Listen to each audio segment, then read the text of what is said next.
Math 6, Topic 5, Lesson 5 review.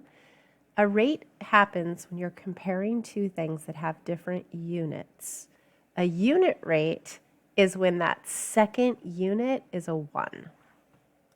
Okay, so 78 miles on 3 gallons. So I'm just trying to make this a little bit bigger to give myself some space to write here. Let's see how this goes.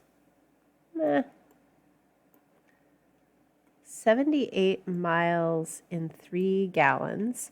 So since this is a unit rate, we know you can go 78 miles in 3 gallons. So our question is, great, well, how far could you go on just 1 gallon? So we want that number to become a 1. So 78 miles on 3 gallons of gas. And I want to know how many miles I could go with 1 gallon of gas. So to get from 3 to 1, you would divide it by 3. So we're going to divide 78 by 3. And 78 divided by 3 is 26. So the answer is you could go 26 miles with 1 gallon of gas. 18 laps in 6 minutes. 18 laps in 6 minutes. So we want to figure out how many laps you can do in 1 minute. So to get from 6 to 1, we divide by 6. So we do 18 divided by 6, and we end up with 3 laps in 1 minute. What do you think? Easy peasy?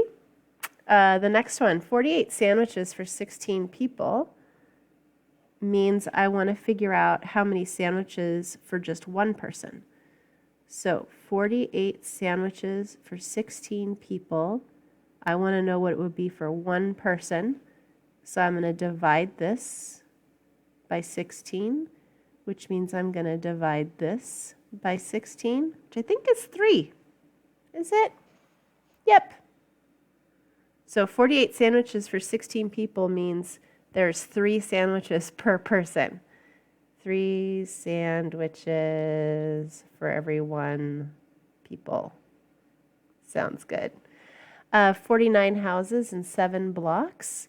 If you have 49 houses in 7 blocks, how many houses would you have in 1 block? 7 divided by 7 is 1. 49 divided by 7 is 7. 7 houses per block. And then the last one, 6 desks in 2 rows. This is one of those questions that you could probably answer just off the top of your head without actually doing the math, but hopefully you can see how the math is working. So I want to know how many desks there are in 1 row. He's really messing with the cat right now. So I'm going to divide by 2. 2 divided by 2 is 1, so I have to divide the top by 2 also. 6 divided by 2 is 3. So if you have 6 desks in 2 rows, that means you have 3 desks per row, and that's it for 5.5.